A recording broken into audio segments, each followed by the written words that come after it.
Le premier débat va démarrer dans quelques minutes. Il sera consacré à l'assurance chômage et aux retraites et au projet de sécurité sociale professionnelle de la CGT. Venez nous rejoindre, venez vous installer. Allez, ils sont là, je vous les présente, on va les appeler un par un et je vous demande un accueil chaleureux pour eux. Alors, on va accueillir tout d'abord une économiste. Je vous demande d'accueillir chaleureusement Anne Fretel. On va accueillir le président national de la jeunesse ouvrière chrétienne, François Salomé. Bonjour. Elle est secrétaire confédérale de la CGT. Je vous demande d'accueillir, s'il vous plaît, Catherine Perret. Bonjour. Je vous demande d'accueillir le secrétaire général de la Fédération CGT du spectacle, Denis Gravouille. Ah, fan club. Fan club, Denis. Et je vous demande enfin d'accueillir celle qui est secrétaire à la formation de la CGT intérim, Laetitia Gomez. Le fan club. C'est là, bonjour Laetitia. Et pour animer ces échanges avec nous, notre amie, la talentueuse journaliste de la Nouvelle Vie Ouvrière, la NVO, la talentueuse Eva Emeria. Voilà, je vous laisse avec nous, Eva, c'est à toi. Merci. Vous m'entendez? Oui, merci à tous d'être venus aujourd'hui. Bonjour à toutes et à tous.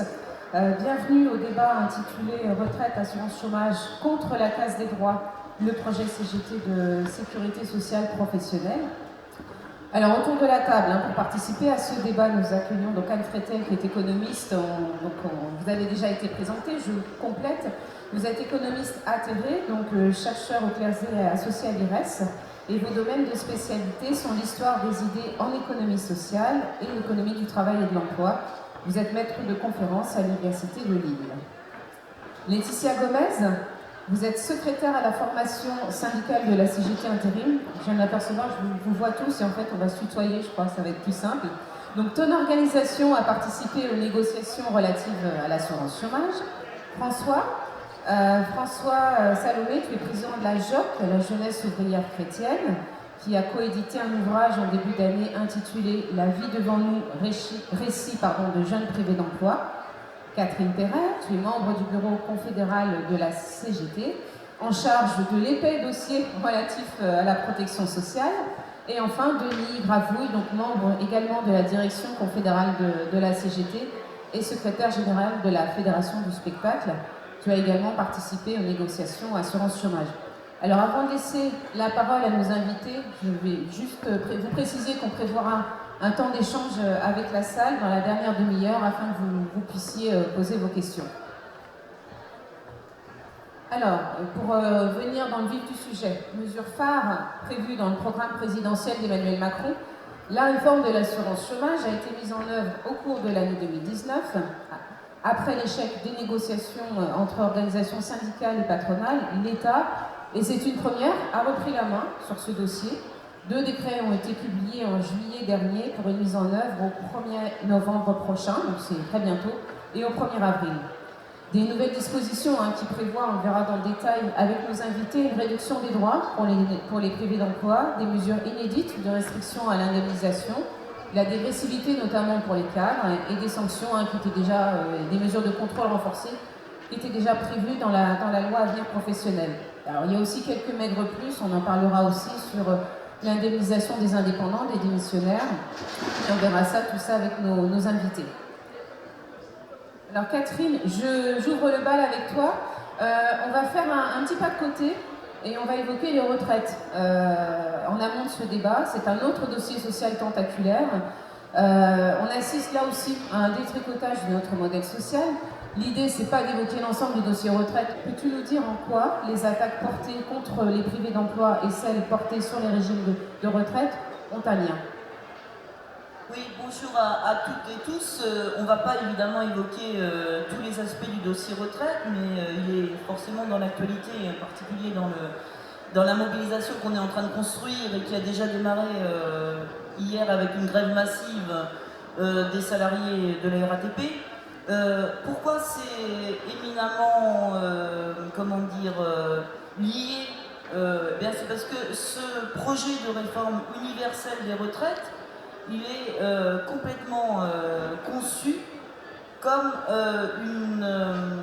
comment dire, la volonté de mettre en place officiellement dans la protection sociale de nouvelles formes de travail fondées sur la flexibilité, la précarité, le fait que demain, il ne pourra plus y avoir, en tout cas c'est ce que pensent nos libéraux au gouvernement et le patronat, qu'il ne pourra plus y avoir d'emploi stable, que le CDI c'est terminé, qu'il faut y compris même remettre en cause le travail sous la forme du contrat de travail et que demain, les nouvelles formes de travail, ce sera les plateformes, les Uber, les auto-entrepreneurs. Et donc il faut donc profondément changer la nature de la construction, ce qu'a été notre sécurité sociale au lendemain de la Seconde Guerre mondiale, et de la retraite par répartition qui envisageait eh bien, qu'au bout d'une longue période de travail, il y avait des droits à la retraite sous la forme de prestations garanties. Donc c'est le principal changement. Autrement dit, le projet de retraite Macron de Levoix, il prévoit de généraliser une société fondée sur la précarité. Et c'est d'ailleurs les salariés précaires qui vont faire les frais si toutefois cette réforme eh bien, est mise en place par le gouvernement, mais la CGT va bien sûr faire en sorte de l'empêcher. Eh bien, ils vont faire les frais de ce projet. Pourquoi ? Jusqu'à présent, par exemple, dans le secteur privé, pour constituer une retraite, on prend en compte les 25 meilleures années de travail. Ça veut dire que sur une carrière complète, les périodes de forte précarité, de petits salaires, peuvent être neutralisées et ne pas compter pour le niveau de la pension. Demain, avec la réforme Macron, toute la période travaillée va compter. Donc on va calculer la retraite sur les 42, voire 43 années qu'il faudra faire pour avoir une retraite. Dans ces 42 ou 43 années, il y aura des périodes de très petits salaires, des périodes y compris de chômage, et vous savez que plus d'un salarié au chômage sur deux n'est même pas indemnisé. Donc ces années-là, elles vont compter dans la retraite. Et donc mathématiquement, évidemment, ça va faire descendre de manière extrêmement importante le niveau des pensions. Donc voilà pourquoi cette réforme de retraite est une arme de guerre contre les salariés les plus précaires et contre les privés d'emploi. Alors, on nous dit qu'il va y avoir une prise en compte avec des points donnés pour les chômeurs, mais rien n'est dévoilé là-dessus. Et on a un petit baromètre qui nous permet de comprendre ce qui va se passer, parce que dans les rencontres justement que la CGT a eues pendant 18 mois avec le haut commissaire aux retraites Jean-Paul Delevoye, eh bien, ils ont abordé la question de la maladie. Et ils ont dit, bon, la maladie, elle va rentrer dans le calcul des retraites, mais pas dans la totalité des périodes pendant lesquelles on est malade. Il va falloir mettre en place une période de carence. Et ce qui est proposé, par exemple, pour les arrêts maladie, c'est de ne pas compter les 30 premiers jours. Donc vous voyez bien que pour ce qui est des périodes de précarité ou de chômage, on peut très vite s'orienter, le gouvernement peut très vite s'orienter sur la mise en place de périodes également de carence pendant lesquelles eh bien, le chômage ne compte pas. Pourquoi ils ont voulu faire pour les maladies? C'est pour inciter les gens à ne pas s'arrêter sur et faire tomber donc le droit à avoir des arrêts maladie sur des petites durées. C'est la même logique avec les déréglementations, mais les autres invités reviendront. Chômage, c'est-à-dire inciter les gens à ne pas rester au chômage et à reprendre n'importe quel emploi, parce que sinon ils perdent en indemnisation immédiatement et ils perdent aussi en droit à la retraite. Voilà pourquoi cette réforme, il faut la combattre, et c'est pourquoi c'est une arme de guerre dirigée avant tout contre les salariés les plus précaires. Merci beaucoup Catherine. Alors Denis Gravouille, tu as été pilote de la négociation, de la délégation CGT, donc aux dernières négociations relatives à l'assurance chômage. Peux-tu nous expliquer dans quelles conditions se sont déroulées ces négos Pourquoi et comment l'État a repris la main et ce qui attend concrètement les privés d'emploi au 1er novembre et au 1er avril prochain? Juste un tout petit au préalable aussi, on aurait aimé avoir un contradicteur de l'autre camp, mais il y avait un député en particulier qui m'avait juré au mois de janvier, un député LRM, Sylvain Maillard, pour donner son nom, qui dit je fais un débat quand vous voulez. Bon, et là, depuis le mois de juillet, on le piste, il ne donne même pas de réponse. Donc voilà, vous ne l'auriez pas mangé, vous l'auriez peut-être un peu sifflé par moment, mais il n'a pas daigné répondre. On réinvitera une prochaine fois. On a un panel tout à fait intéressant, mais on n'a pas de député LRM. Donc, pour répondre à la question, d'habitude, les droits à l'assurance chômage, qui sont remis sur le tapis régulièrement, sont remis sur le tapis par une négociation de la convention inédite qui se déroule en général tous les 3 ans, parfois 2 ans, mais normalement tous les 3 ans. Alors c'est déjà arrivé que l'État reprenne la main quand il y avait carence, quand il n'y a pas d'accord. Là, ce qui est tout à fait nouveau, c'est qu'il y avait un accord en 2017, alors un accord que nous n'avions pas signé, parce que c'était déjà une baisse de droits. On est dans une logique, en fait, les conventions 2014 et 2017, ceux qui sont dans le collimateur, ce sont les travailleurs précaires. Pourquoi? Parce que, évidemment, la précarité augmente de façon exponentielle. Le nombre de personnes concernées par ce qu'on appelle l'activité réduite, c'est-à-dire des gens qui alternent travail et chômage, mais elle le dira mieux que moi, a explosé depuis des années. Et donc, ceux qui sont ciblés, c'est ceux-là. Et là, le gouvernement est allé encore plus loin, c'est que, déjà sur la forme, il a changé beaucoup de choses. Il a décidé de réouvrir la négociation alors que normalement la convention courait jusqu'en 2020. Il a décidé de supprimer la cotisation salariale pour la remplacer par la CSG, ce qui change complètement la nature du salaire socialisé. On n'est plus sur des droits ouverts sur le travail parce qu'on a cotisé, mais sur un financement par l'impôt. Et donc l'État est bien gentil de vous accorder une indemnisation minimale, ce qui est plutôt la même nature. On pourra y revenir. Et puis, sur le fond, il a décidé de nous mettre une lettre de cadrage qui était inacceptable, même pour les signataires habituels des conventions assurance chômage, les compromis, les DEF, CFDT, ENCO, et donc échec de la négociation au mois de février, et donc reprise en main par l'État et annonce de mesures le 18 juin qui sont traduites par un décret le 26 juillet, au milieu de l'été bien évidemment. Alors c'est déjà difficile de mobiliser sur l'assurance chômage, un décret qui donc prévoit des mesures, il a un petit peu dit, au 1er novembre 2019, c'est-à-dire tout simplement un relèvement du seuil d'accès aux droits et des droits rechargeables, ne rentre pas dans la technique, mais en gros qui va virer de l'indemnisation énormément de gens, et particulièrement des jeunes, pour lesquels le seuil avait été abaissé en 2008, avec des mensonges de Pénicaud. On a y compris, nous, édité un petit texte sur les 7 mensonges de Pénicaud, et encore on aurait pu en trouver d'autres. Et puis, un durcissement, un changement du mode de calcul, on va peut-être y revenir, parce que là aussi, ce sont les travailleurs précaires qui sont visés, le 1er avril 2020, où, en gros, on va vous dire, vous avez travaillé 6 mois dans l'année, donc un jour sur 2, vous serez indemnisé un jour sur 2, pour simplifier, ce qui est évidemment catastrophique pour tous, justement, ces travailleurs précaires, des intérimaires, des CDD et autres, dont le travail est discontinu du fait du développement de la précarité. Est-ce qu'on a une idée du nombre de personnes qui vont être exclues justement du régime avec ces nouvelles mesures? Alors on aura une idée plus précise, il y a un bureau de l'éthique le 24 septembre avec une évaluation, mais il y a déjà une évaluation entre ce que nous avions fait et ce que quand on a dit qu'il y avait 500 000 personnes touchées, l'UNEDIC a fait une première étude en disant qu'il y avait 1 200 000 personnes qui allaient être touchées, c'est-à-dire il y a 2 400 000 personnes qui sont indemnisées, ce qui est déjà très peu par rapport à l'ensemble des chômeurs. Il y a 1 200 000 personnes qui vont être touchées soit par une baisse de droits, soit par une suppression des droits. Et donc, on pense qu'on va passer de 1 chômeur sur 2 indemnisé à moins d'1 sur 3. Merci Denis. Laetitia, on vient de parler justement de l'alternance de périodes de salariés précaires, d'alternance de périodes de chômage et d'emploi. Qu'est-ce qu'il y a de neuf avec cette nouvelle convention pour les salariés de l'intérim que tu représentes? Les salariés précaires, en fait, dans les salariés précaires, il y a 2,6 millions de salariés qui sont intérimaires.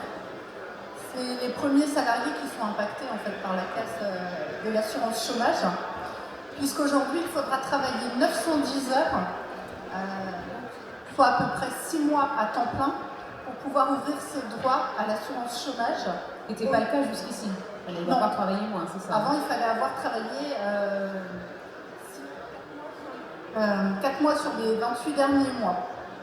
Donc quand on sait qu'en moyenne, un homme travaille 580 heures par an en intérim et une femme à peu près 374 heures, ça veut dire que potentiellement, pendant 2 ans, l'homme devra attendre avant de pouvoir ouvrir ses droits au chômage et la femme, elle ne les ouvrira pas, globalement, si elle est dans la moyenne. Ces conditions, elles s'appliquent aussi aux droits qui sont rechargeables à l'assurance chômage. Les salariés intérimaires aujourd'hui, ils ne sont pas responsables des intermissions. Ils sont en attente, de l'emploi de par le patron. Donc c'est au patron de les rémunérer pendant ce temps d'attente.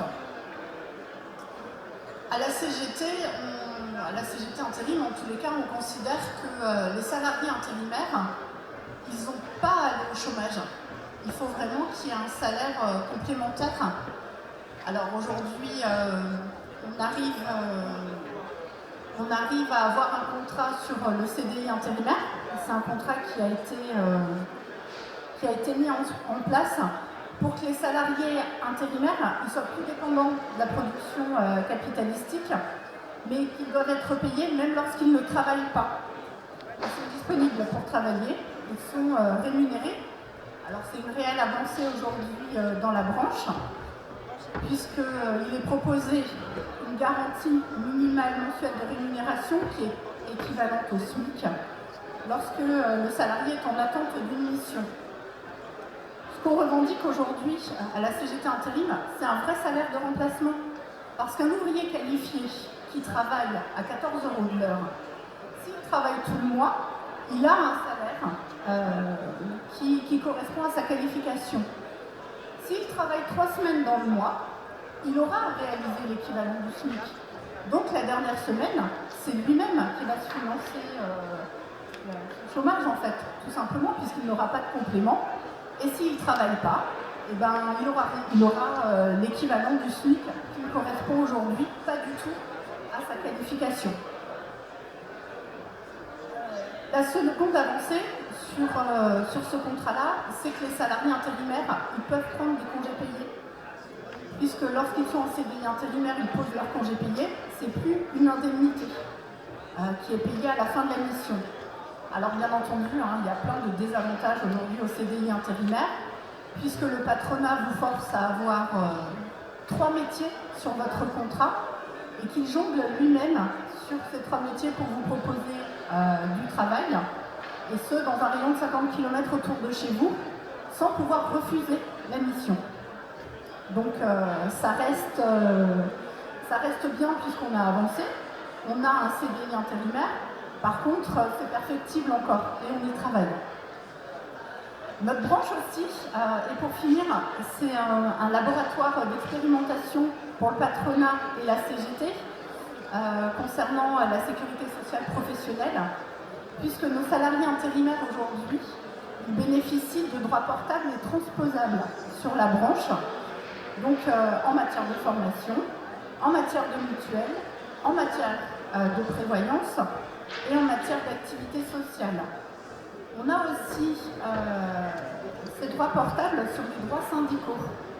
Parce qu'un salarié intérimaire qui est aujourd'hui élu dans son entreprise, qu'il soit en contrat ou pas, c'est-à-dire que pour certains il n'y a plus de lien de subordination, ils restent élus dans leur entreprise. Donc ça reste aussi une avancée dans la branche. Pour la formation, pour accéder à vos droits formation, toutes les heures que vous faites, pareil pour la mutuelle et la prévoyance d'ailleurs, toutes vos heures sont prises en compte pour accéder aux formations. Donc pour conclure sur ce point-là, en 50 ans, à la CGT intérim, on a montré qu'on peut acquérir des droits quand on se bat. Merci Laetitia. Donc on a posé les jalons, les prémices de ce que peut être une sécurité sociale professionnelle. On aura l'occasion d'en reparler dans la deuxième partie de ce débat. Pour revenir sur l'assurance chômage, François, la JOC a coédité un ouvrage, La vie devant nous, avec des privés d'emploi. Qu'est-ce que représentent aujourd'hui ces nouvelles mesures d'assurance chômage pour une organisation de jeunesse comme la tienne? Aujourd'hui, cette question, ces changements avec cette réforme de l'assurance chômage, aujourd'hui, elle est difficile, elle est aberrante en fait pour nous jeunes, en particulier pour nous jeunes du milieu ouvrier et des quartiers populaires. Je pense que c'est un secret pour personne aujourd'hui de dire que c'est normal qu'un jeune il galère à trouver du travail, que c'est normal qu'un jeune il enchaîne des petits boulots, qu'il accepte tout et n'importe quoi. Parce que tu es jeune, tu dois faire tes preuves, c'est comme ça, c'est normal. Et si tu as un boulot qui est bien, bah, c'est de la chance. Bah non, en fait, c'est pas ça. Ça ne doit pas être ça une réalité, une norme. La norme, c'est que chacun, quel que soit son âge, que tu sois jeune, que tu sois senior, que tu aies 40 ans, tu as droit à un travail. C'est marqué dans notre Constitution. Aujourd'hui, le travail, c'est un droit. Et bah aujourd'hui, en fait, quand on est jeune de milieu ouvrier et des quartiers populaires, en fait, on se rend compte que on enchaîne des petits boulots. Du coup, quand on se retrouve avec une réforme de l'assurance chômage qui prévoit qu'il faut avoir travaillé 6 mois sur les 2 dernières années au lieu de 4 mois sur les 28 derniers mois, ce qui était la norme jusqu'à maintenant, on se rend compte que ça ne correspond pas à une réalité aujourd'hui. Aujourd'hui, ça va mettre en défaut des jeunes qui déjà aujourd'hui galèrent à trouver un travail, que ce soit des jeunes, parce qu'on ne leur répond pas. Le nombre de jeunes envoient des CV, de motivation, contactent des boîtes, des entreprises, et finalement ne reçoivent aucune réponse. Dans le livre qu'on a édité, La vie devant nous, il y a un jeune qui s'appelle Joslan qui témoigne en fait de sa privation d'emploi en disant que voilà, il y a une boîte qui l'a enfin recontacté. On lui dit mais oui, c'est bon, on pense que, pour nous ton profil il est intéressant, on veut que tu viennes bosser chez nous. Sans que derrière il y ait un contrat qui soit signé ou quoi que ce soit. Et du coup Joslan, on lui a assuré des choses. On lui dit voilà, tu vas avoir un travail. Il est fair play, donc il déclare à Pôle emploi qu'il va avoir un boulot. On le relance là-dessus. Et d'un coup, un blanc, plus de contact, plus rien.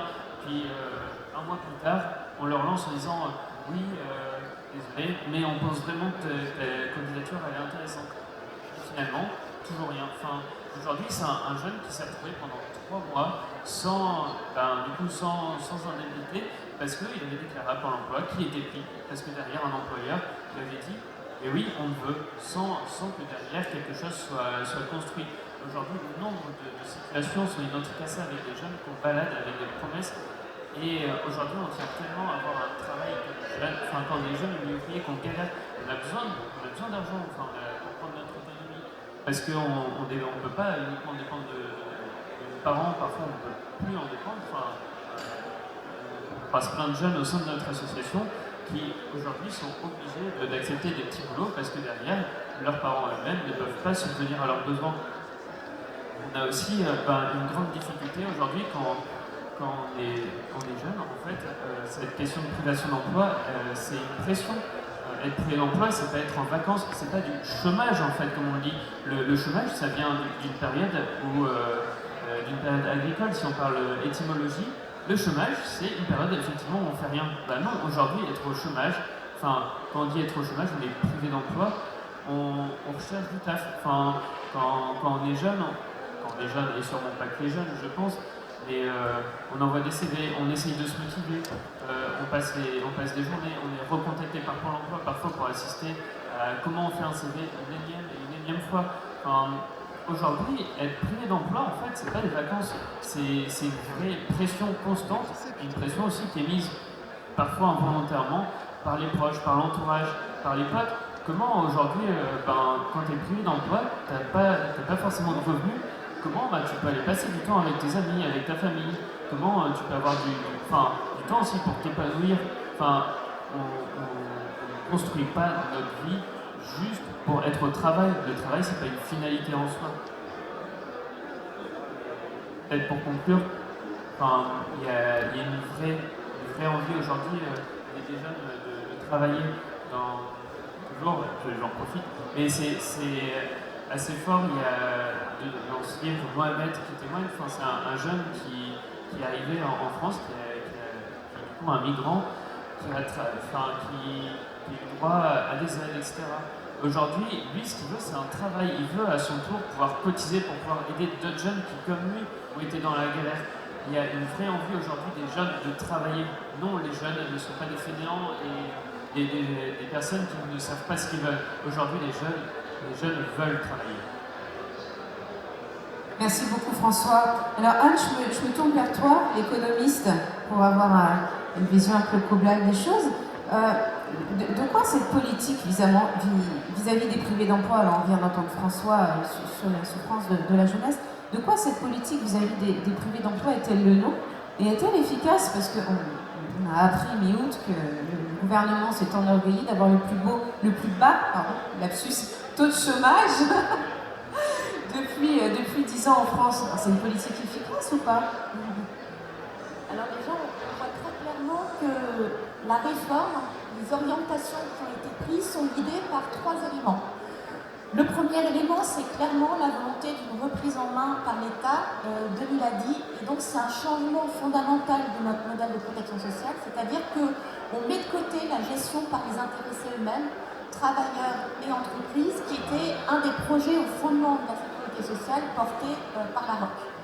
Donc là, on a enlevé la cotisation sociale salariale, c'est maintenant de la CSG, et donc à chaque instant, l'État pourra décider je diminue ou non la CSG, ce ne sera plus soumis à débat collectif. Et puis l'État aussi s'est donné le droit chaque année, alors même qu'une convention d'assurance chômage était jusque-là la définition de règles pour 3 ans, chaque année l'État se donne le droit de dire est-ce que je revalorise ou non l'assurance, les cotisations d'assurance chômage, est-ce que je revalorise les indemnités chômage. Donc chaque année l'État pourra redéfinir les règles alors même que jusqu'à présent, elles étaient définies clairement pour un laps de temps. Deuxième orientation qui a été prise, c'est avant tout économisons. C'est-à-dire que ce qui a été demandé aux partenaires sociaux et ce qui a expliqué l'impossibilité de se mettre d'accord et d'accepter la négociation de l'assurance chômage, c'est qu'il fallait faire entre 3 et 4 milliards d'économies sur 3 ans. Sur la question des retraites, on est aux mêmes enjeux, c'est-à-dire qu'avant même d'avoir négocié quoi que ce soit, l'horizon c'est on n'augmente pas le budget en matière de retraite alors que la population est en train de vieillir et là on diminue le budget de l'assurance chômage alors même qu'on est dans un système de chômage de masse avec plus de 6 millions de personnes privées durablement d'emploi ou faisant l'expérience de petits bouts d'emploi sur l'année. Et puis troisième aiguillon qui a guidé la réforme, c'est cette idée extrêmement forte que le chômeur est un filou, puisque tout le monde le sait, le chômeur fait tout pour ne pas travailler. Et donc l'objectif de la réforme, ça a été de dire qu'il va falloir renforcer le contrôle des chômeurs et tout faire pour qu'ils retrouvent le plus vite possible un travail. Et donc, notamment, on sait très bien que les personnes qui sont en activité réduite, elles optimisent leur situation et donc elles choisissent de travailler un jour sur 2. Et donc, on diminue le droit des personnes qui sont en activité réduite. Donc ça a été les 3 aiguillons de cette réforme.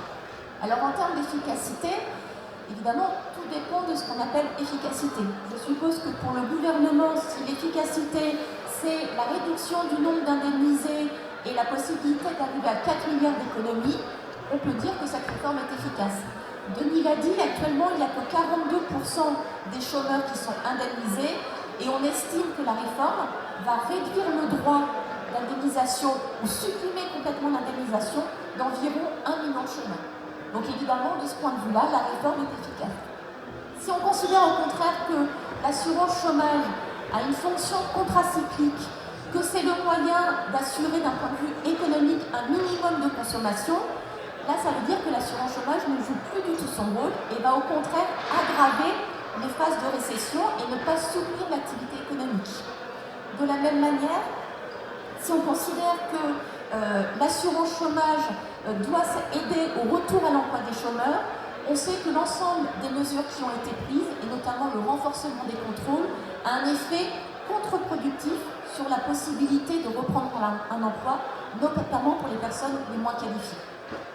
Merci beaucoup Anne. Alors on a beaucoup parlé de recul et de casse sociale, mais à la CGT et ailleurs, on a des propositions alternatives. en faveur d'une meilleure indemnisation et en faveur du progrès social. On va en parler avec Denis en matière de financement de l'assurance chômage.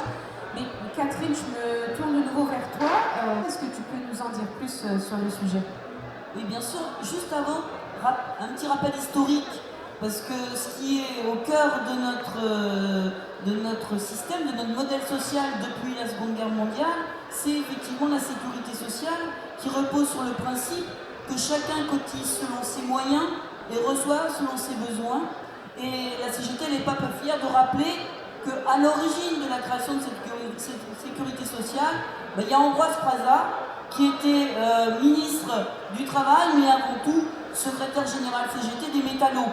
Et donc c'est cette conception-là qui est sur l'ensemble du sujet assurance chômage et protection sociale, dont la retraite, mise à mal, mais on n'est pas surpris, puisque déjà, depuis plusieurs années, le patronat n'a jamais accepté ce conquis social et a toujours dit, et je pense notamment à ce sinistre personnage qui est Denis Kessler, qu'il fallait détricoter tous les acquis du Conseil national de la résistance, et c'est ce qui joue à travers, évidemment, les réformes de la retraite comme de l'assurance chômage.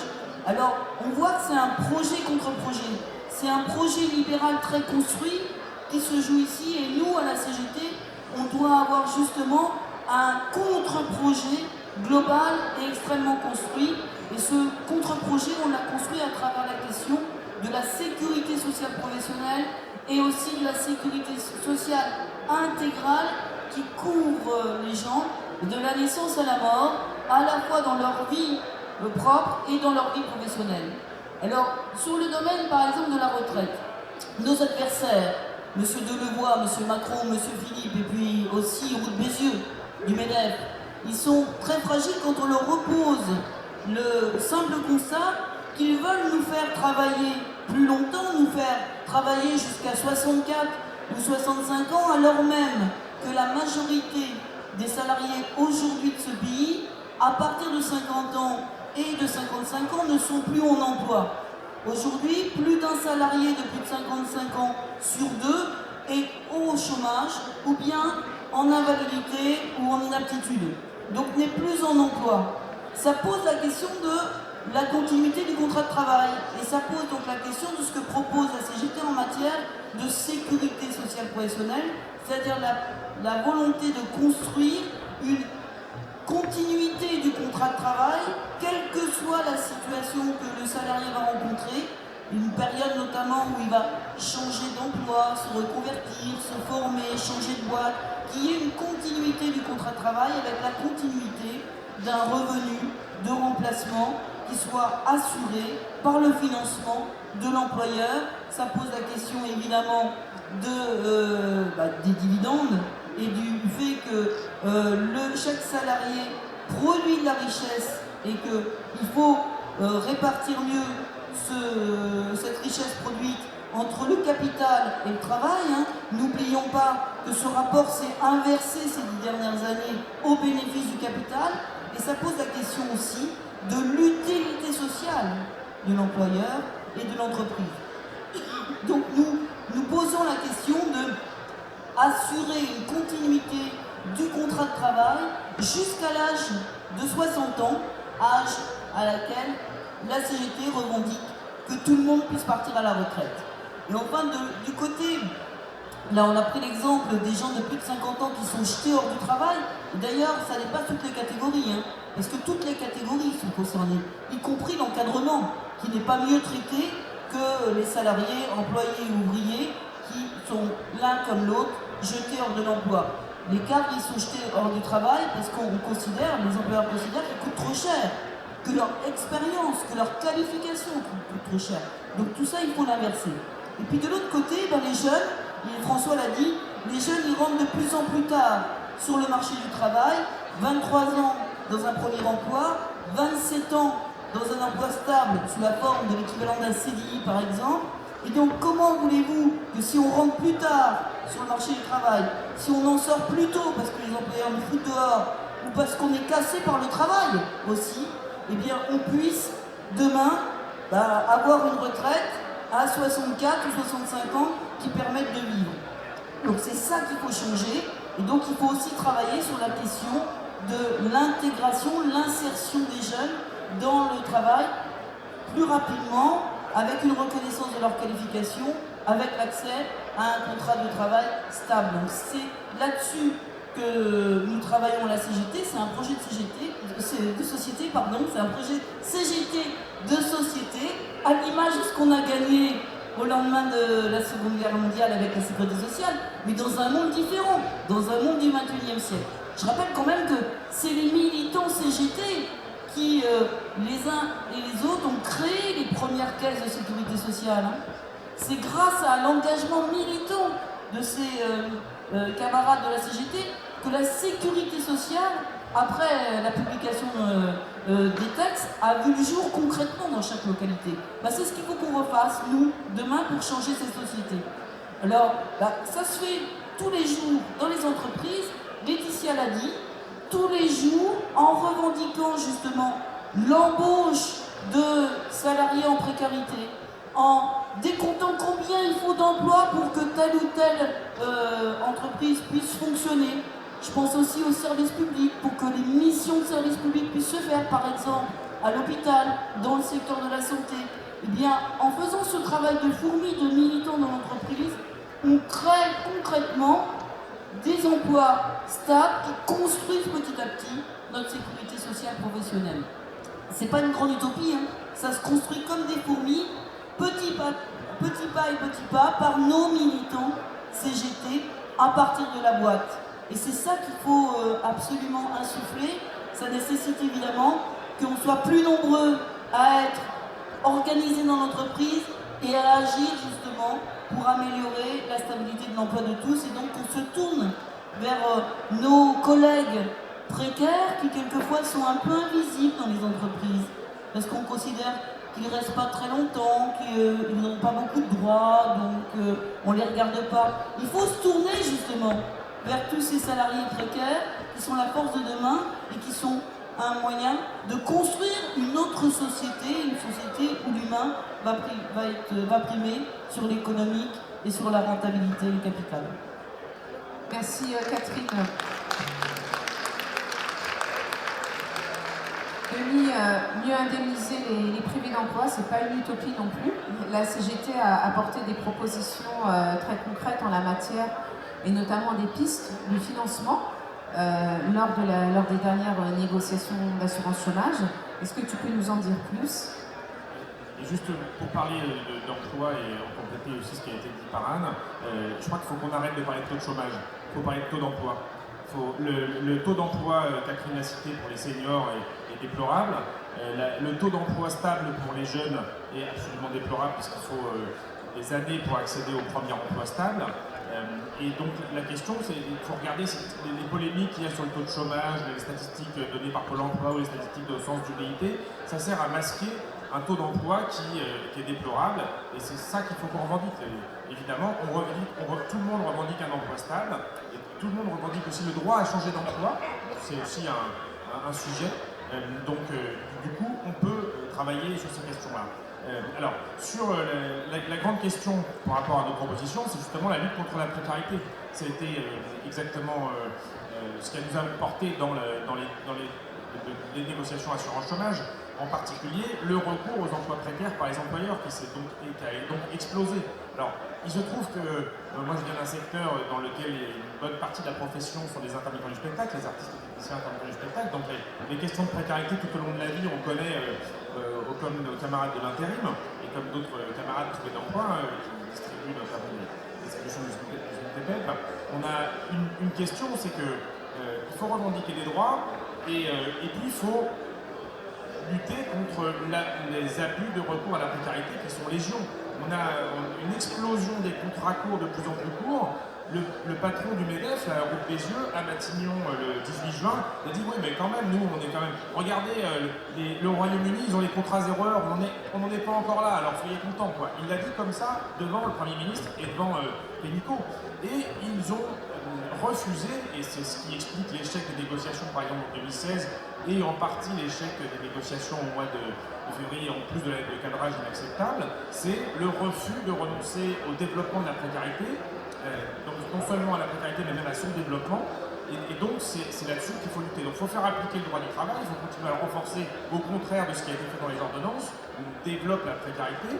Et puis, donc, on a proposé notamment que l'on fasse surcotiser les employeurs sur les contrats les plus courts. Alors, le gouvernement dit qu'il va mettre en place un bonus-malus au 1er janvier 2021, qui changera les comportements des entreprises. Sauf que c'est au 1er janvier 2021 et les droits, c'est tout de suite qu'on les baisse. Et ça ne concernera que 7 secteurs d'activité, donc très peu, et des entreprises de plus de 11 salariés, et avec un micro-malus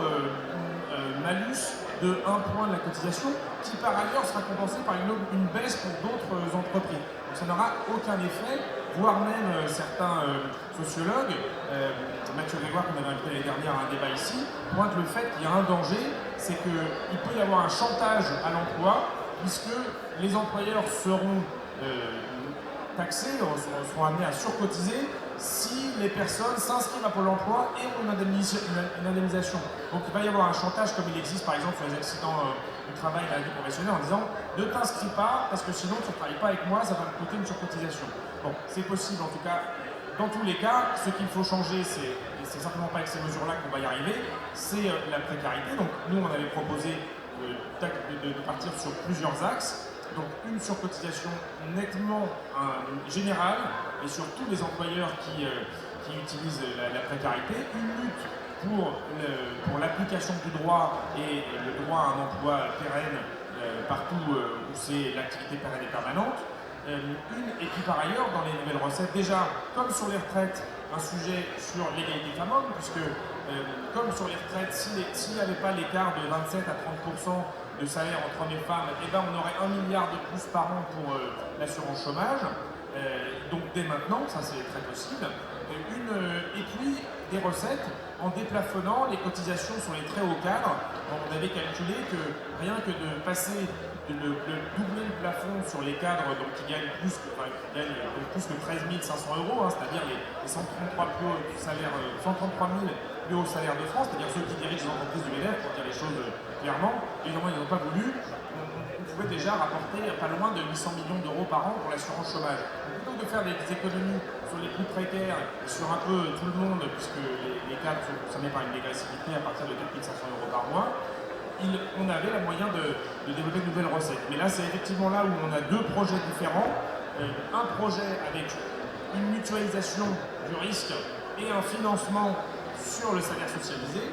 Et en face, on a une protection sociale qui est réduite à un minimum. Ils sont en train de nous faire la même chose sur les minima sociaux avec une réforme du RSA et autres. Un filet de sécurité extrêmement faible, forfaitaire, conditionné, donc qui n'a rien d'universel, et une protection sociale où ensuite c'est chacun pour soi, ceux qui ont les moyens de se débrouiller contre le risque chômage, contre le risque santé, contre le risque maladie, qui seront incités à cotiser individuellement et plus de façon mutualisée. Merci Denis. Alors juste pour rajouter une petite chose, parce qu'il y a des solutions en effet, et il y a surtout par la mobilisation des choses qui peuvent être gagnées en matière d'assurance chômage. Est-ce que tu peux nous parler des intermittents du spectacle et des gilets roses? Absolument. Alors, on a tendance à penser, y compris dans la CGT, il faut bien le dire, que c'est très difficile de lutter sur le dossier assurance chômage. Et c'est vrai que c'est très compliqué de mobiliser les chômeurs en général. Il y a eu des actions magnifiques à différentes périodes, les recalculer, nos camarades des privés d'emploi pour en parler, mais c'est vrai que c'est très difficile, malgré toutes les informations qui ont été faites, de mobiliser et d'interpeller des chômeurs qui ne savent même pas encore comment ils vont être touchés, ne serait-ce que parce qu'on a des mesures qui, après le 1er novembre, vont concerner des gens qui seront au chômage après le 1er novembre. Ça, c'est compliqué. Mais il y a moyen de lutter. Bon, d'abord, effectivement, il y a les intermittents du spectacle dans lequel les luttes existent depuis des années et on a alerté tout le long de l'année dernière et ce qui fait qu'il n'y a pas eu de baisse des droits dans le dossier du côté des intermittents du spectacle. Ça ne veut pas dire que tout soit satisfaisant dans le régime, parce qu'on avait signé un accord en janvier qui les améliorait, qui n'a pas été pris en compte par le gouvernement. Mais en tout cas, juste avant l'été des festivals, le gouvernement n'a pas touché à ce droit, au grand dam du MEDEF d'ailleurs, qui dit quand même, c'est pas normal, il fallait baisser les droits de tout le monde. Donc, et un peu de la CFDT, il faut bien le dire. Mais il y a eu une nouveauté dans la lutte de l'année dernière, c'est que du côté des assistantes maternelles, qui passent souvent par la case assurance chômage, parce que souvent elles gardent 3 enfants, il y en a un qui part à l'école, hein, et donc les assistantes maternelles se sont mobilisées de façon particulièrement étonnante, justement via notamment un mouvement qui s'appelait Gilets Roses et qui s'est beaucoup servi des réseaux sociaux, mais qui a permis à ce que le régime dit d'activité conservée, hein, donc les gens qui perdent un de leurs emplois partiels, et donc c'est valable aussi pour les journalistes pigistes, qui peuvent remercier les assistantes maternelles, le régime n'a pas été touché et clairement c'est la mobilisation qui l'a gagné, qui l'a empêché. Donc hier j'ai participé à un débat avec la Fédé du commerce sur le sujet avec 2 assistantes maternelles qui ont expliqué comment ça mobilisé. Et d'ailleurs ça s'est fait en lien avec les syndicats et notamment CGT, puisqu'on a créé des syndicats, ils ont créé des syndicats départementaux à ce sujet-là. Et ce qui est tout à fait intéressant, c'est que les assistantes maternelles sont à 99% des femmes, isolées, avec des employeurs qui sont des employeurs particuliers, en général c'est des salariés comme vous et moi. L'employeur de fait pourrait d'ailleurs être le conseil départemental bien souvent, qui ne peuvent pas forcément faire grève, donc on fait des mobilisations le samedi, mais qui ont interpellé dans toute la France des députés notamment de la majorité, et qui ont réussi à gagner avec cette mobilisation qui a priori n'était pas du tout facile à imaginer. Donc c'est possible de gagner, mais c'est possible de gagner justement quand on parle directement aux salariés de leur qualité, de leur vécu, parce que dire bon chômeur mobilise-toi parce que l'activité conservée est menacée, on n'aura personne. Par contre dire assistante maternelle, sais-tu que le gouvernement prévoit de faire perdre 300 € d'indemnisation chômage par mois, là on peut interpeller les gens. Et je pense que c'est comme ça qu'on doit développer cette bataille en s'adressant le plus possible à tous ceux qui sont concernés, les jeunes, les salariés dans l'intérim, les professions en particulier. On a rencontré par exemple des extra-hôteliers qui se disent « Ah oui, moi aussi je suis concerné parce qu'ils sont sans arrêt précaires ». On doit y aller profession par profession, catégorie par catégorie, si on peut dire comme ça, et réussir à des mobilisations. On n'a évidemment pas l'intention de baisser les bras par rapport à ces décrets qui sont annoncés, qui rentrent en vigueur. Par exemple, le camarade privé d'emploi propose une journée d'action le 31 octobre dans les pôles emploi. Alors, il vient de nous le dire, donc on n'a pas encore eu le temps de le fédéraliser, de le partager, mais je pense que c'est une bonne idée d'attaquer dans ce sens-là. Et évidemment, on réfléchit à différents recours aux pétitions par ailleurs contre ces décrets. Laetitia, tu as déjà beaucoup parlé des actions qui ont été menées au sein de l'intérim. Comment est-ce qu'on peut renverser la balance finalement? Quels sont les modes d'action, vous aussi, que vous impulsez à la CGT Intérim? Alors nous, cette année, on a travaillé sur les journées rouges des intérimaires en colère, les journées rouges, où on est allé à la rencontre des salariés sur différents lieux de travail, que ce soit de l'industrie, pour parler directement sur le lieu de travail aux salariés et leur faire part de nos revendications. Donc nous, ce qu'on revendique en fait, c'est l'embauche en CDI de tous les salariés qui le souhaitent, que ce soit du CDI intérimaire ou du CDI dans les entreprises utilisatrices. Il faut savoir que la branche, elle génère 800 000 équivalents temps plein aujourd'hui. Donc ça veut dire 800 000 salariés qui occuperaient un CDI et qui sortiraient du dispositif intérim chômage.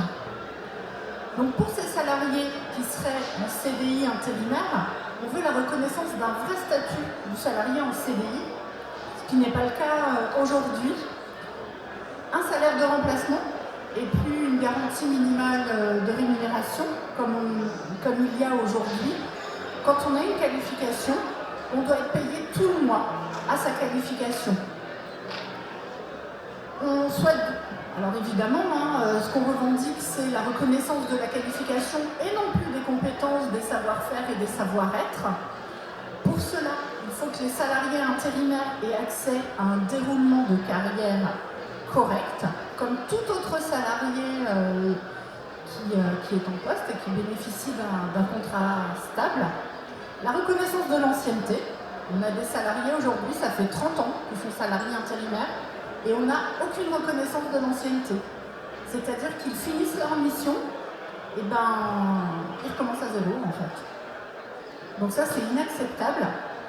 La reconnaissance de la pénibilité dans le travail, le fait d'être un salarié intérimaire, c'est être confronté à la pénibilité psychologique parce que du jour au lendemain on n'a plus d'emploi, on est dans l'attente d'un nouvel appel d'un employeur qui vous propose du travail ou pas.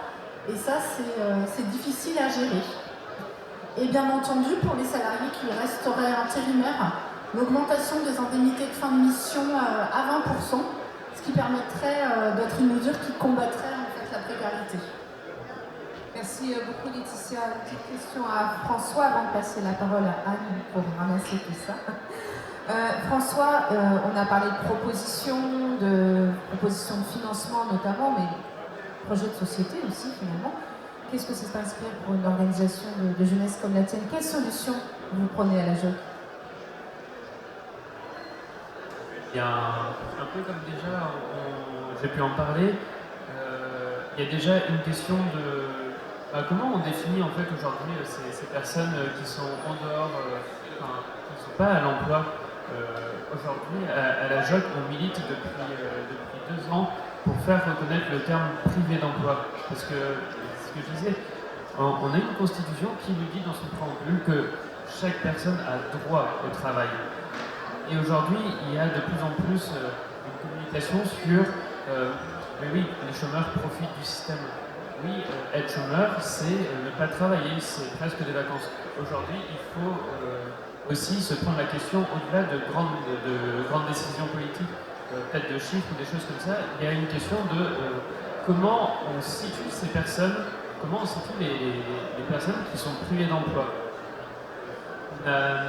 Aussi, il y a tout sur cette question de qu'est-ce que la société elle dit. Je pense qu'aujourd'hui, il y a besoin aussi que ça soit au-delà de grandes décisions politiques, syndicales, associatives. Il y a besoin que déjà ici, chaque personne qui est dans ce forum puisse être attentif aux personnes, en particulier aux jeunes qui sont dans des situations d'emploi précaires, qui sont dans des situations de privation d'emploi. Comment on est attentif à ne pas rabaisser, à ne pas rabâcher de recherche du travail, mais comment on est bien dans l'aide, dans le soutien, comment on est dans la compréhension et pas dans la pression qui est mise aux jeunes, comment on est bienveillant envers chaque personne qui est autour de nous. Il y a bien aussi cet acte qui est personnel. La société, elle se construit par des décisions collectives, mais aussi individuelles. Et on a aussi déjà ça à avoir pour notre entourage et les personnes qu'on peut rencontrer. Après, évidemment, il y a toute cette question autour de l'assurance chômage, de pouvoir faire une contre-réforme, pouvoir déconstruire cette idée que autour de la privation d'emploi, il faut contrôler, il faut mettre une épée de Damoclès sur les personnes qui sont à la recherche d'un emploi. Il y a déjà eu des choses qui ont été testées avec des paliers dégressifs. Aujourd'hui, on s'est rendu compte que c'était tout sauf productif. Ça ne permet pas à des personnes de pouvoir accéder à nouveau à l'emploi. Il y a bien aujourd'hui besoin d'un accompagnement. Aujourd'hui, ce que les jeunes cherchent, c'est de pouvoir être accompagnés. On arrive, on sort, on fait notre formation, que ce soit qu'on s'arrête au lycée, après les études, on sort et on arrive directement sur le fameux et le terrible marché de l'emploi. Mais avec quoi? Avec des formations théoriques, parfois pratiques, et qu'est-ce que c'est notre travail? Et aujourd'hui, il y a bien besoin d'une formation au droit du travail. Aujourd'hui, quelle filière propose une réelle formation du travail? Aujourd'hui, c'est un vrai manque qui est remonté par les jeunes. Il y a aussi la question de comment on est un jeune de milieu plus aisé. Et c'est faisable en fait de trouver du boulot. La question de traverser la rue, elle est très drôle en fait. Elle est bonne en fait quand on a du réseau, quand on est des personnes qui soutiennent. Et quand on vient du milieu ouvrier, des quartiers populaires, quel réseau on a? Celui du quartier, et encore parfois le réseau il se limite vaguement aux connaissances qu'on peut avoir. Et il y a encore tant et tant d'autres situations. Il y a bien aujourd'hui un besoin d'accompagnement et d'aide à pouvoir trouver des filières, à trouver des aides. Si aujourd'hui il y a aussi la question du non-recours aux indemnités, parce qu'on en parle de l'assurance chômage depuis tout à l'heure qu'il faut pouvoir y accéder, mais on a bien qu'une personne sur deux qui accède. Et aujourd'hui il y a bien aussi une méconnaissance de ces droits pour les jeunes. Enfin, il y a peu de jeunes qui s'y connaissent et qui vont pouvoir du coup réclamer leurs droits. Et je pense qu'il faut qu'on soit attentif aussi à se dire que on est des êtres humains. On n'est pas juste des chiffres, on n'est pas des compétences, on n'est pas des outils au service d'une entreprise. On ne vit pas dans le but de travailler, et c'est bien le travail qui doit être un épanouissement personnel de notre vie. Ce qu'on est n'est pas juste monnayable on n'est pas juste un outil, elle n'est pas monnayable. Aujourd'hui, on croit et on affirme à la jeune qu'un jeune travailleur vaut plus que tout l'or du monde. Merci beaucoup François. Alors pour rassembler tout ça, Anne Fretel, il y a des propositions là, concrètes qui ont été faites. Comment est-ce qu'on peut avancer un peu plus loin en matière de propositions pour avoir plus de droits? En effet, ce qui a été mis en avant, c'est le projet de sécurité sociale professionnelle qui est une manière de refaire vivre la protection sociale, de ne pas dire que la protection sociale c'est un modèle passé de l'après-guerre qui fonctionnait avec le plein emploi, mais que du coup il y avait un projet de société d'en faire un bien commun, si on reprend ce terme, qui sécurise tout le monde et pas d'aller vers un modèle d'assurance privée, puisque c'est ça quand même l'enjeu à travers la sécurité sociale professionnelle, c'est de remettre au cœur du système français, de notre modèle social, cette protection sociale qui est un construit collectif. Il me semble aussi qu'une voie qu'on peut envisager, c'est questionner le rôle de l'entreprise. Parce que finalement, toute la politique d'emploi ne s'intéresse jamais à l'entreprise, si ce n'est pour lui donner de l'argent, l'inciter à faire des choses en considérant que l'entreprise sait faire. Ce sont des petites entreprises qui n'ont pas forcément les moyens d'être des employeurs, et notamment des bons employeurs.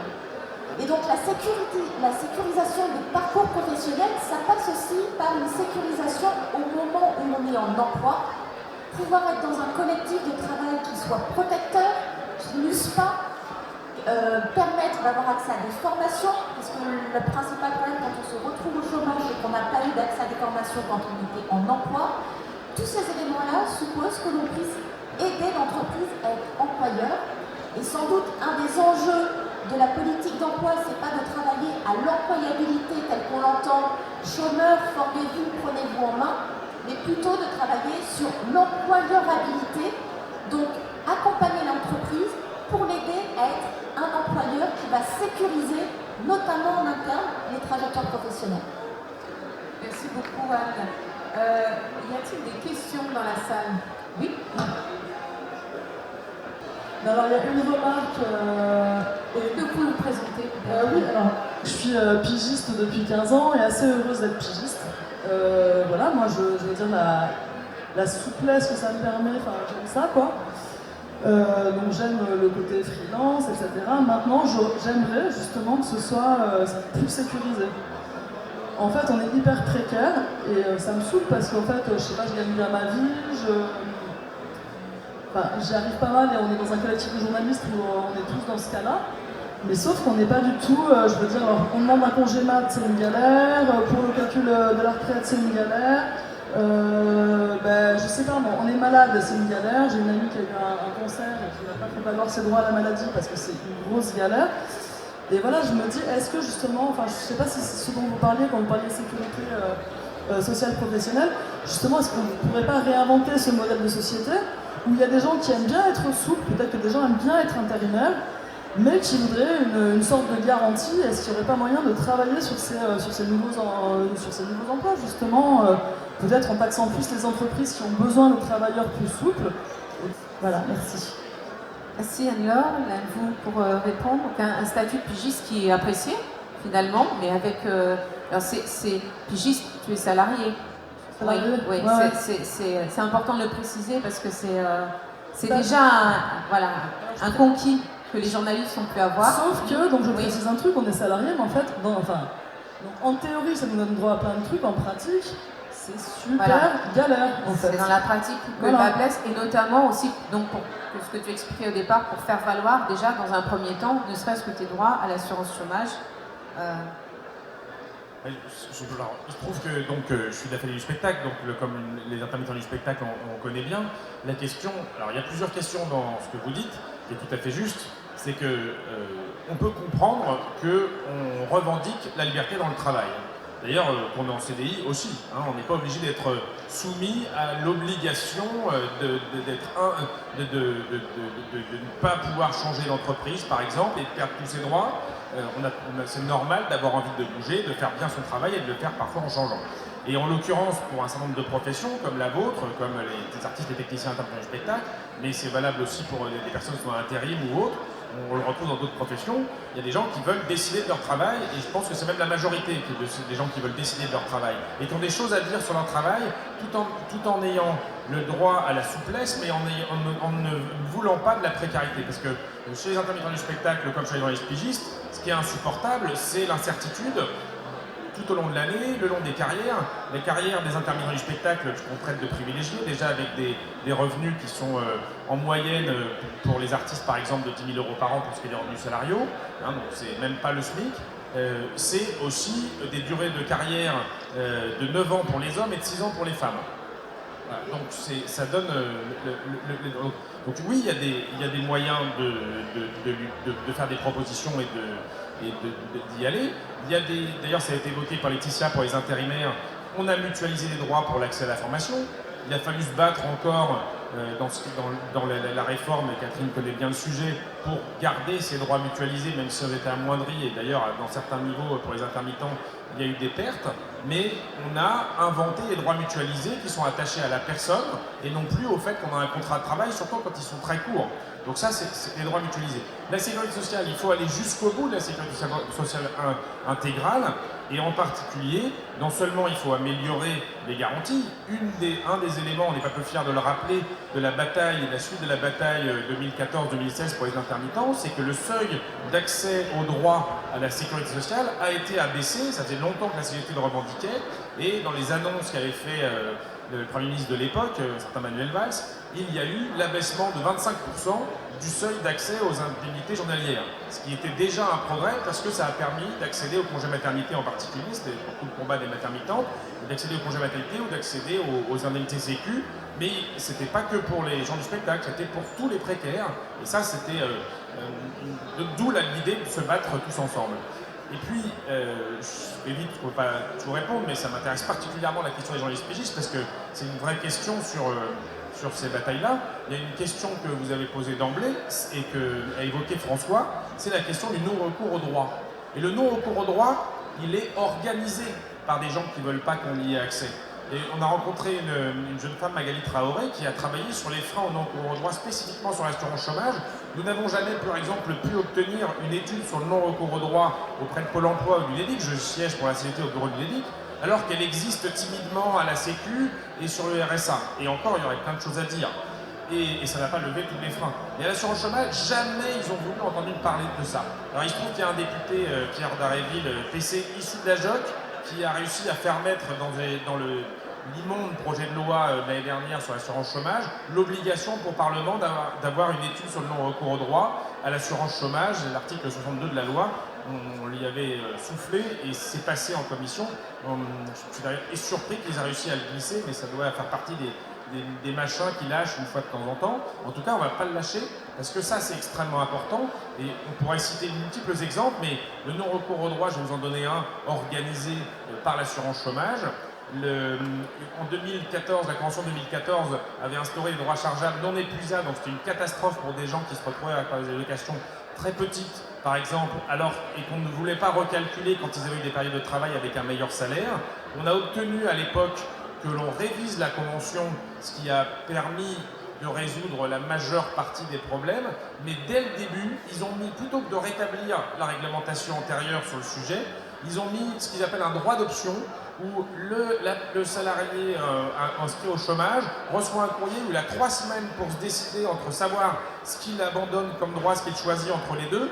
Et dès le début, ils avaient prévu que seulement 50% des gens qui auraient droit le demanderaient. Donc, finalement, il lâcherait qu'une partie il reprendrait une partie des limites. Donc c'est totalement organisé et il faut lutter contre ça.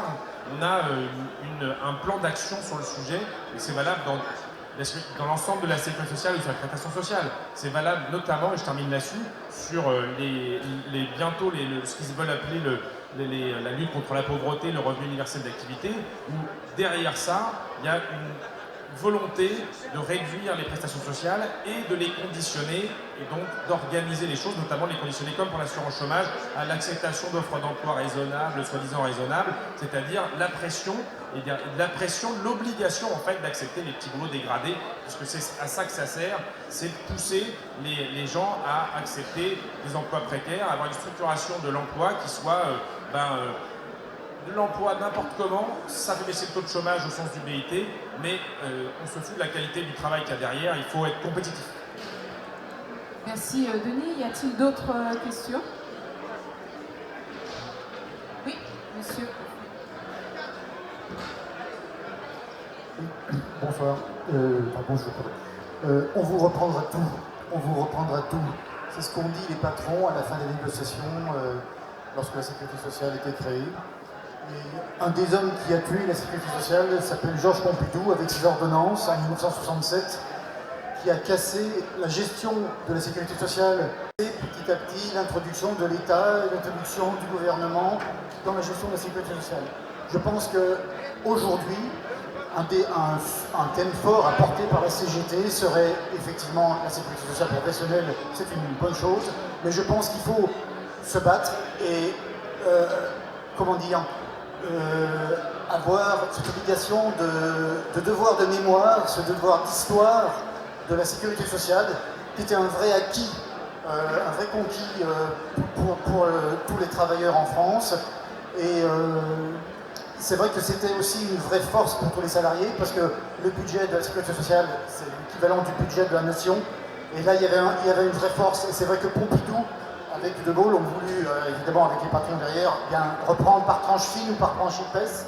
Et depuis 70 ans, ils reprennent systématiquement, parfois par des très gros morceaux, comme on l'a vu avec El Khomri, comme on l'a vu avec Macron, et aussi parfois par des tranches très fines. Et le diable se cache souvent dans les détails, et c'est souvent des choses très dissimulées qui nous échappent aussi. Merci beaucoup. La Sécu, donc devoir de mémoire, devoir d'histoire. Je te laisse la main, Catherine. Je ne vais pas aller beaucoup plus loin parce que la personne l'a dit. Dans l'enjeu de la reconquête de la sécurité sociale, il y a évidemment l'enjeu de reconquérir la démocratie sociale, parce que c'est ça qu'il faut qu'on arrive à remettre en place, et c'est ça qu'ils ont combattu en 67 en ne permettant plus aux représentants des salariés et les organisations syndicales, et singulièrement la CGT, de gérer justement l'ensemble de la sécurité sociale et de rentrer sur la question de on gère cette sécurité sociale en prenant comme premier élément majeur la réponse aux besoins et la réponse à l'évolution des besoins des gens. Et à partir du moment où effectivement ils ont mis en place à la fois les questions de paritarisme, où on a mis autour de la même table les organisations patronales et les organisations syndicales qui avaient le même poids, et bien évidemment on a dénaturé cette conception de la possibilité que ce soit les travailleurs, parce que c'est du salaire socialisé, qui gèrent eux-mêmes l'affectation des droits et des prestations liées à la sécurité sociale. Et puis le deuxième élément qui a dénaturé et qui est en cause aujourd'hui, notamment dans le cadre de toutes les réformes, qu'elles soient assurance chômage ou retraite, c'est l'étatisation justement des prestations sociales. Ce que veut faire Delevoye par exemple sur la retraite, c'est faire en sorte que désormais ce soit l'équilibre financier des comptes retraite qui prime sur la réponse aux besoins, et que ce soit au niveau de Bercy que soit décidé justement le montant qu'on consacre, que la nation consacre à la retraite demain. Donc c'est exactement ce qui pose problème. Donc dans notre travail de reconquête d'une sécurité sociale intégrale et professionnelle, il y a évidemment en premier lieu la question de la démocratie de ceux qui gèrent la sécurité sociale. Et donc nous, on veut revenir à la question avant 67 de la gestion des fonds de la sécurité sociale par les représentants des travailleurs, parce que c'est du salaire socialisé et que cette richesse-là, elle nous appartient à nous, salariés et représentants des travailleurs. Merci. Un petit mot de conclusion, Denis. Juste trois éléments.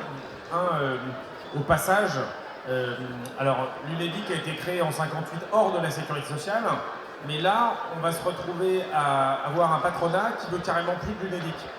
De fait, l'UNEDIC, qui gère l'assurance chômage, ne gère plus grand-chose puisque c'est Pôle emploi qui verse les allocations, c'est la Sécu qui recouvre les cotisations et les règles sont définies par le gouvernement. Et le lendemain, même le jour même, Route des Yeux, le nouveau MEDEF, qui continue, qui va encore plus loin que ce que Dominique Kessler qui a rappelé Catherine, dit bon ben voilà, alors il faut se poser la question de l'existence de l'UNEDIC. Donc en gros, ça y est, il y a une espèce de collusion entre le MEDEF et le gouvernement pour dire, alors là, le petit bout de gestion, et encore, on est l'opposition dans l'UNEDIC, je vous le garantis, à chaque bureau, ça aussi, ça peut sauter. Deuxième point, il faut qu'on fasse attention à avoir une attention à chacune des particularités, parce que le salariat, il est multiple.